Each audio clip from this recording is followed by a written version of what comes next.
부재 중인 한 남자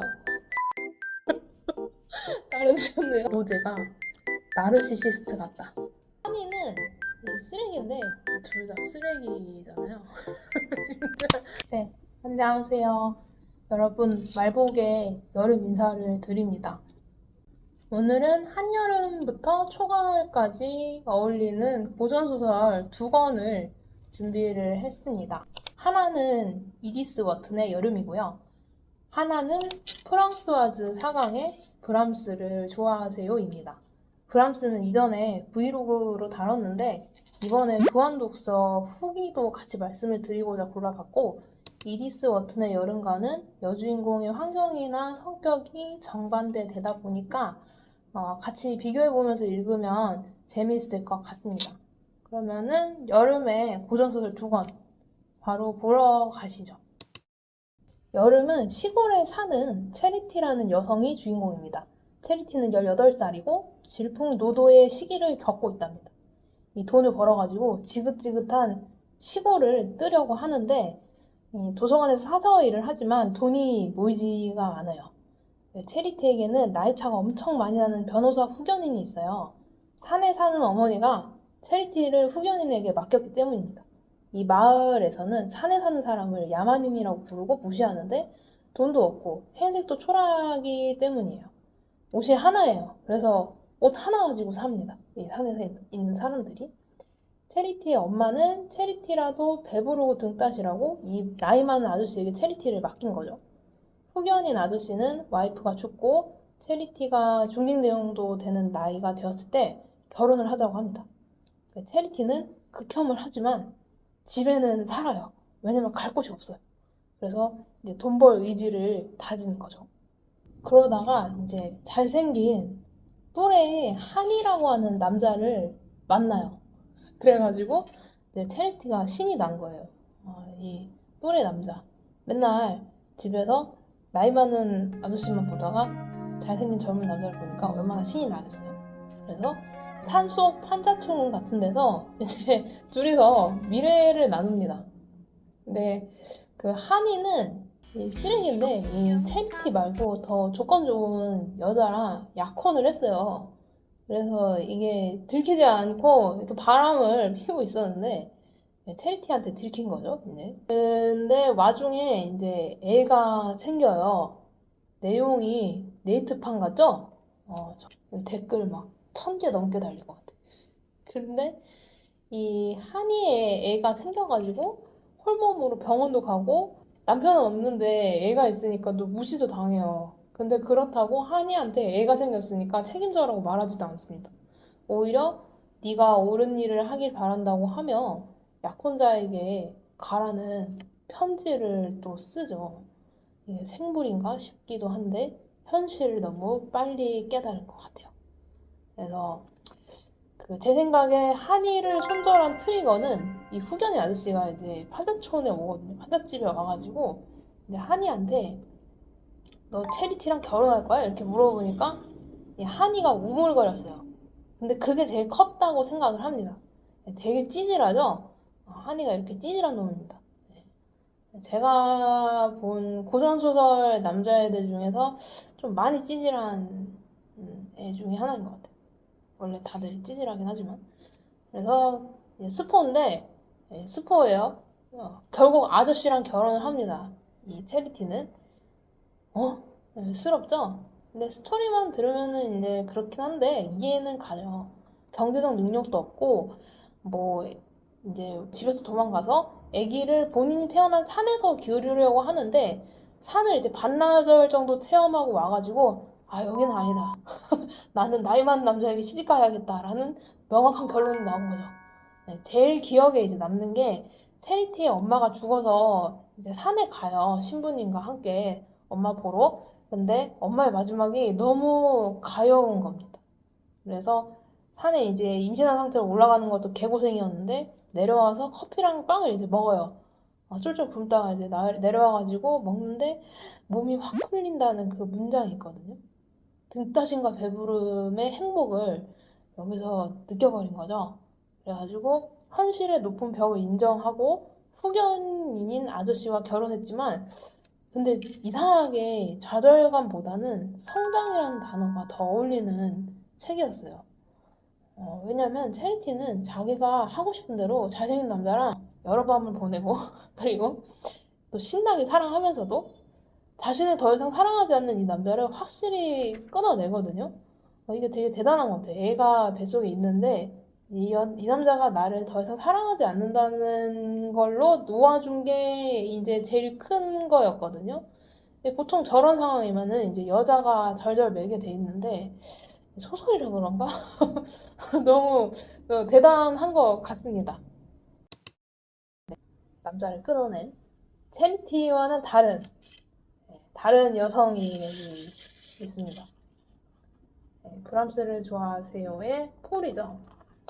폴 같은 경우에는 그 체리티랑은 완전 다르죠. 39살에 필레 장식가고 돈도 있고 경제적으로 성공했어요. 그래가지고 배부르고 등 따신 거에 대한 미련이 없습니다.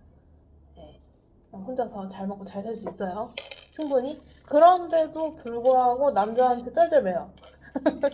참 안타깝게도 체리티랑은 또 달라요. 체리티 같은 경우에는 그냥 나는 하고 싶은 대로 하면서 살 거야 이러면서 사는데 이제 폰 같은 경우에는 주변 시선을 너무 의식하죠.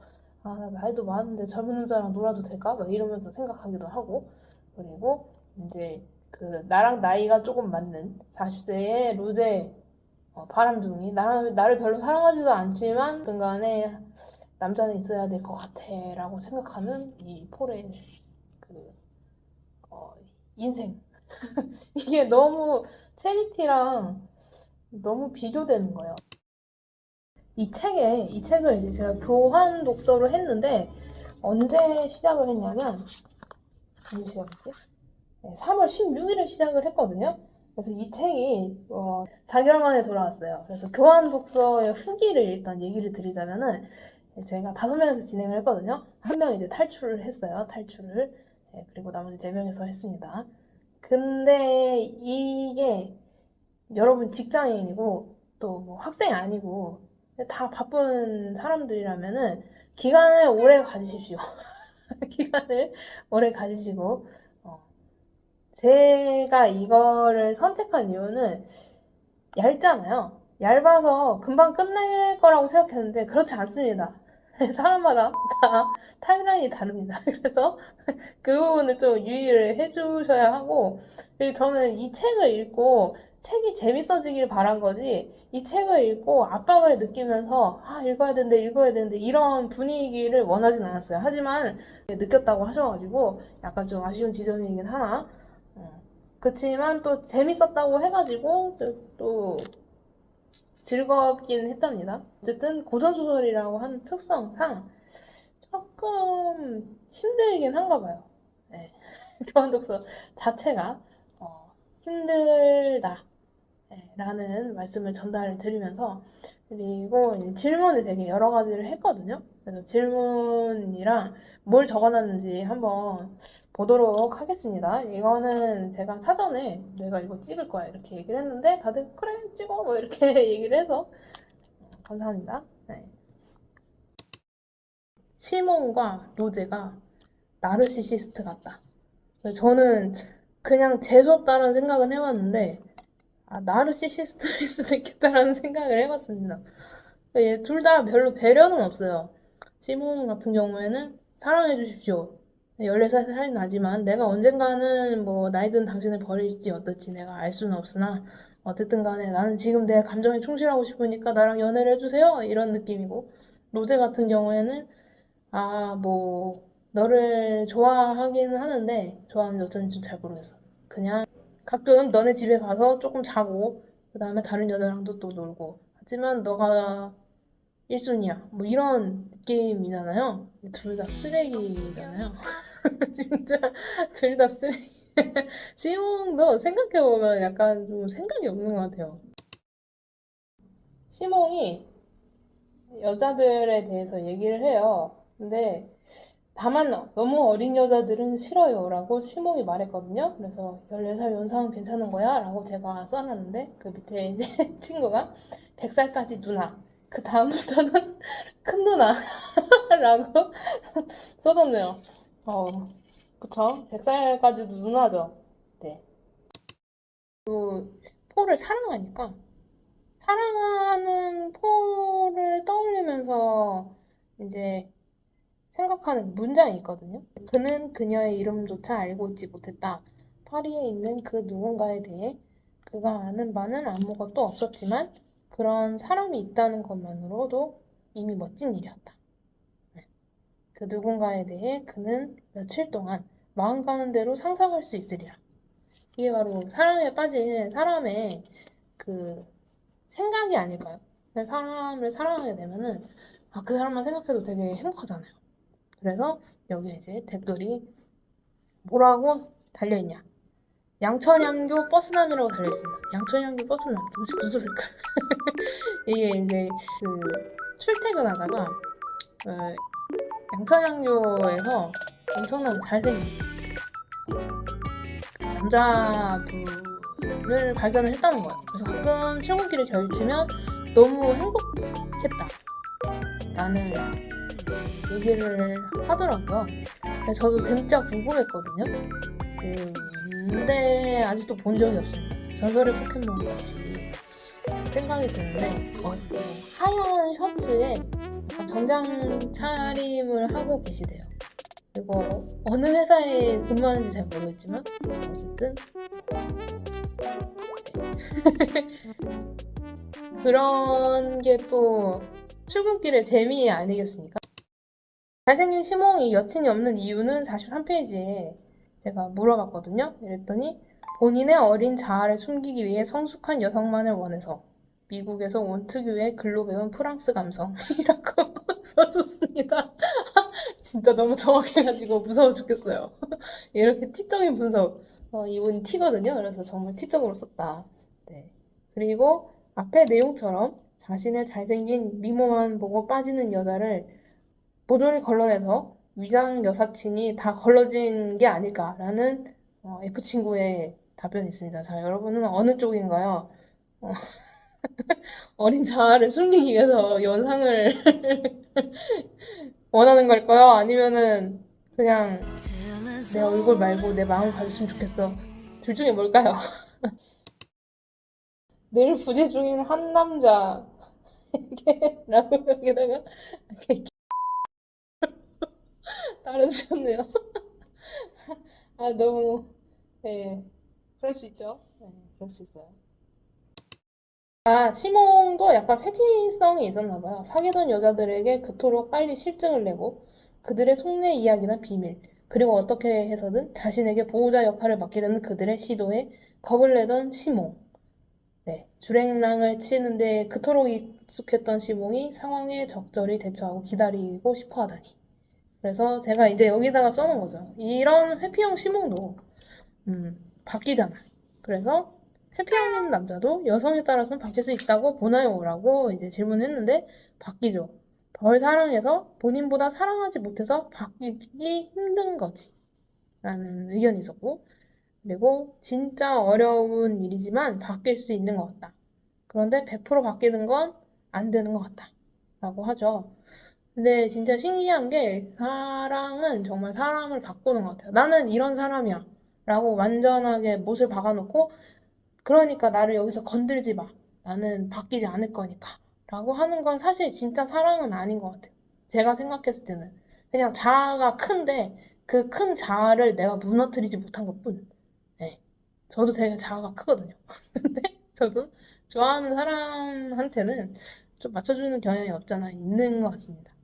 근데 그것도 상대방도 본인의 자아의 어느 부분은 좀 덜어놓을 수는 있어야 된다고 생각을 해요. 내가 이 사람한테는 좀 맞춰주고 싶다. 그런 게 있어야 사랑이라고 봅니다. 네. 로제와 폴 사이에 권태로운 문장이 있거든요. 그래서 그들 사이에 무언가가 죽어버린 모양이었다라고 하는 게 있는데, 거기에 이제 오히려 안정기에 접어드는 부분이라고 생각한다고 써줬어요. 그래서 이게 권태로우면은, 아, 내가 이제 조금 안정됐구나라고 생각하는 사람이 있는가 하면, 아, 이제 사람이 좀 식은 건가? 이렇게 생각하는 사람도 있는 것 같아요. 여러분은 어느 쪽인가요? 저는 안정기에 접어들었다고 믿고 싶어요. 그렇게 믿어야지만 이제 오래 간다고 생각을 하거든요. 식었다면 배려하지 않지 않나 싶습니다. 그냥 마음이 편한 거랑 그냥 귀찮은 거랑은 다른 거라고 생각을 합니다. 네. 그걸 분리해서 생각을 하면은 내가 이 사람을 진짜 사랑하는 건지 아니면 그냥 식은 건지 알 수 있지 않을까? 음.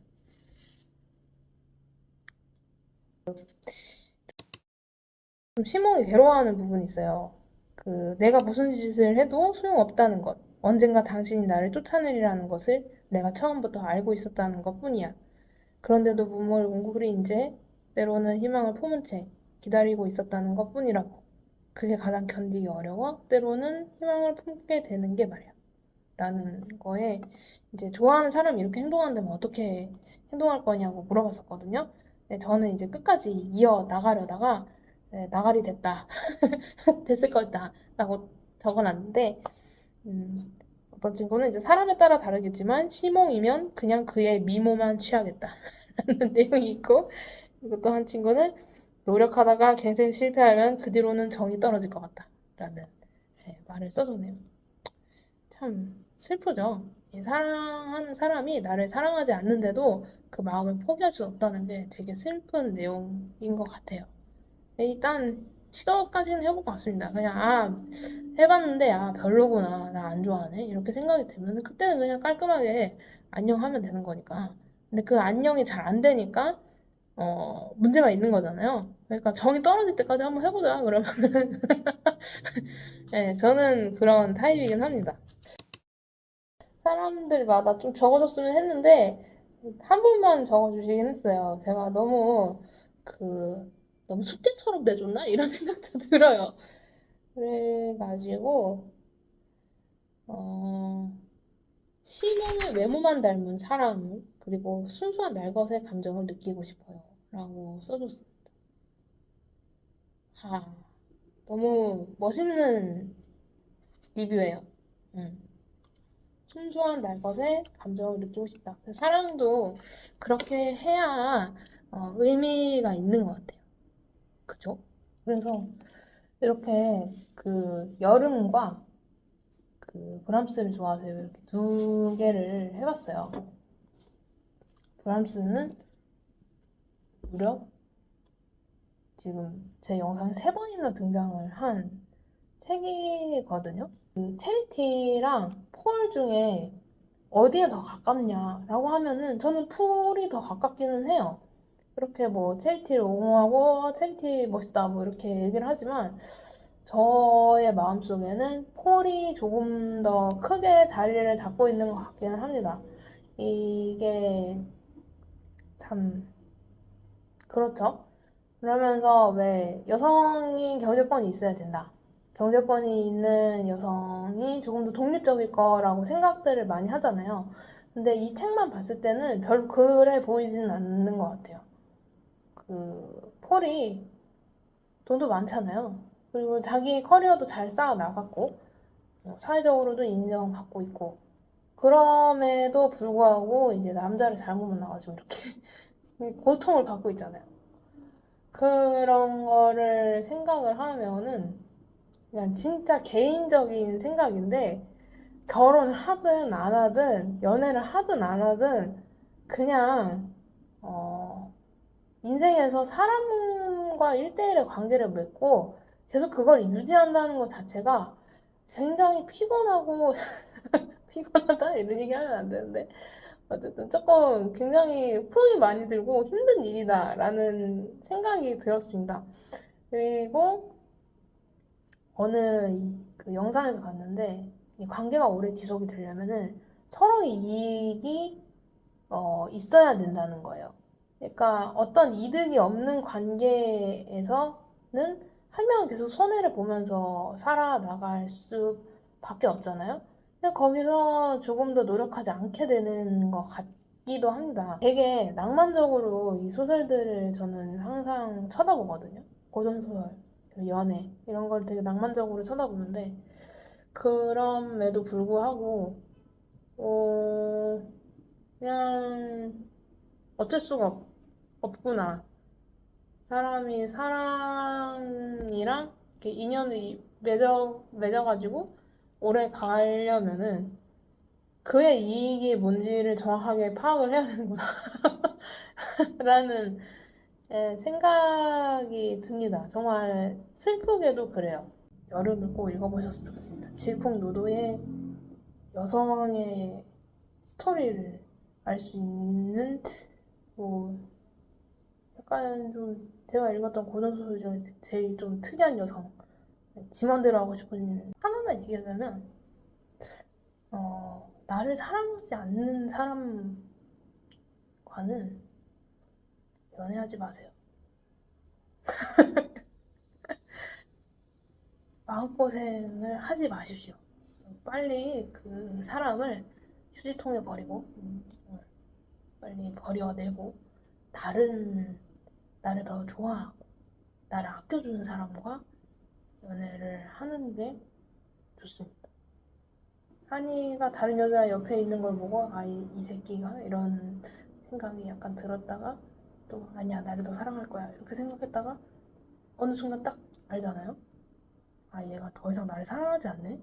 라는 그 마음을 딱 먹은 그 순간 너는 그럼 약혼녀한테 가라 이렇게 딱 할 수 있는 그 결단력 그거는 폴한테는 없지만 그런 용기를 가지는 게 중요한 것 같아요. 제가 배운 여름에 가장 큰 모토는 바로 이것입니다. 다음에도 즐거운 고전소설로 찾아뵙도록 하겠습니다. 즐거운 여름 되세요.